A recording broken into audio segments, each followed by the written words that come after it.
তো আমার দাদা ভাই তিনি বললেন যে এই অত্র এলাকার মধ্যে নাকি দোহারি পছন্দ করে না। চমৎকার। আসলে আমি জানি, আমি তো ময়মনসিংহের মধ্যে অনেক গান করি, তো আমি জানি, কিন্তু কখনো এই কাজটি ট্রাই করে দেখি নাই। আজকে একটু দেখলাম পরীক্ষা করে যে আসলে এই ঘটনাটা কি আসলেই সত্য নাকি শুধুই মানুষের মুখে শুনি। তো আজকে একটু যাচাই করে দেখলাম যে আসলেই সত্য।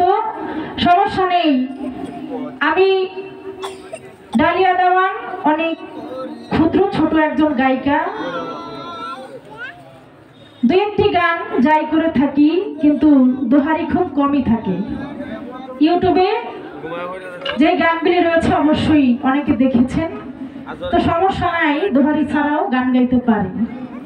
চেষ্টা করব আপনাদের মনের মতো না পারলেও পাশাপাশি যেন দাদা ভাইয়ের পাশাপাশি দু একটি গান, দু একটি আলোচনা, এবং আজকে যেহেতু এত সুন্দর দুটি পালা বন্টন করে দিয়েছেন কর্তাপক্ষ, তাদেরকে ধন্যবাদ জানাই।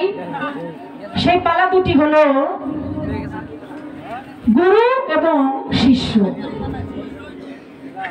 আসলে বাবা, গুরু কিন্তু ঘরে ঘরে মিলে, শিষ্য মিলা বড় দায়। আমি মানুষই হতে পারলাম না, শিষ্য হব কিভাবে? তারপরেও শিষ্যের কিন্তু অনেক জ্বালা। শিষ্য ডানে গেলেও জ্বালা, বামে গেলেও জ্বালা, সামনে গেলেও জ্বালা, পিছে গেলেও জ্বালা। শিষ্যের কোনো জ্বালার শেষ নেই।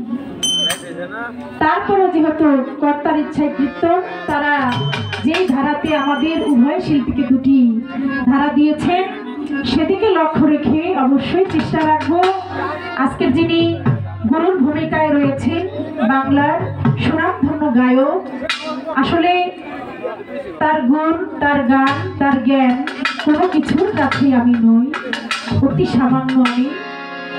তিনি যদি আজকের এই রজনীতে আমাকে আমার প্রতি একটু সুদৃষ্টি রাখেন, এবং যারা গুরু বৈষ্ণব এখানে যারা মুরব্বিয়ান রয়েছেন, তারা যদি আমার প্রতি একটু দয়া রাখেন, মায়া রাখেন, আল্লাহর যদি রহমত থাকে, আমি চেষ্টা করব আমার শিষ্যের ভূমিকা থেকে দু একটি গান রাখার এবং দু চারটি জানার বাসনা গুরুর কাছে রাখার চেষ্টা করব। যিনি গুরু, তাকে আজকে গুরুর ভূমিকায় রেখে সেই আমার গুরুর আসনে তাকে বসিয়ে তার চরণে একটি সালাম করে আমি আমার শিষ্যের ভূমিকা থেকে আমি আমার আসনের কাজ আরম্ভ করব। ধন্যবাদ।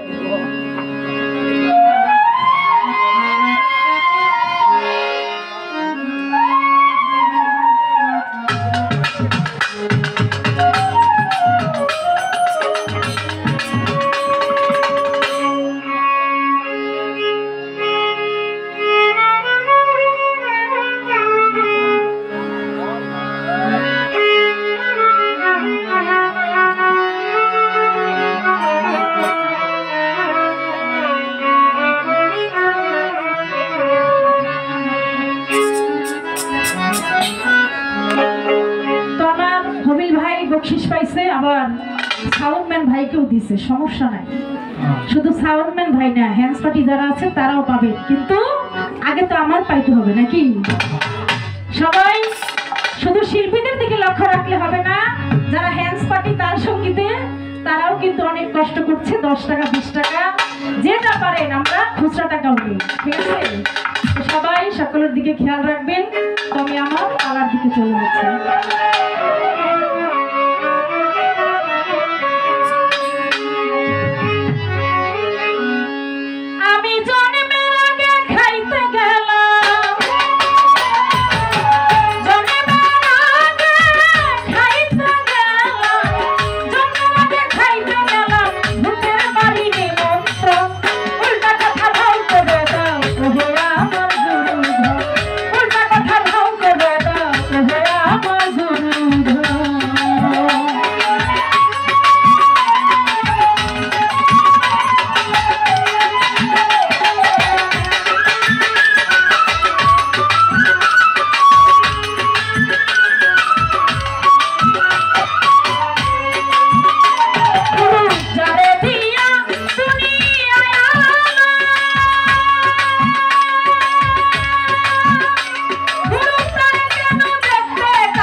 পিতার যেদিন মৃত্যু হলো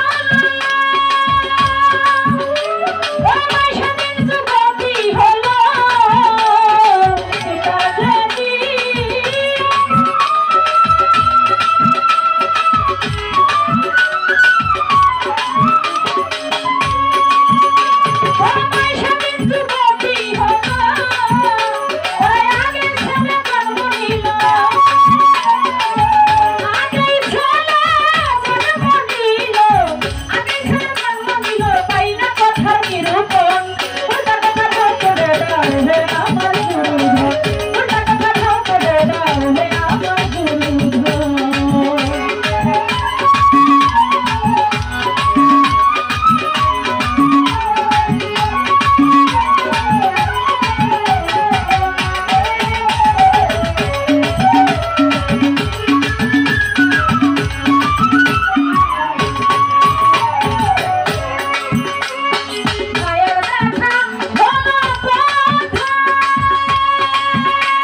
শ্রোতা বন্ধুগণ, গান শুনবেন, কথা শুনবেন মনেরই মতো।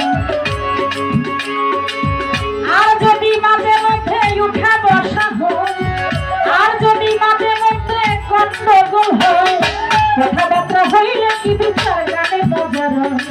বসে বসে হাত তুলিয়া করলে একটু দোয়া, আপনাদের দোয়া পেলে হবে যে গান গাওয়া। বসে বসে হাত তুলিয়া করলে একটু দোয়া, আপনাদের দোয়া পেলে হবে যে গান গাওয়া। আজকে গুরু শিষ্য পাল্লা দিছে আসরের ভিতরে, গান শুনবেন, কথা শুনবেন, শুনবেন ধৈর্য ধরে। গুরু শিষ্য পাল্লা ছিল আসরের ভিতরে, গান শুনবেন, কথা শুনবেন, শুনবেন ধৈর্য ধরে।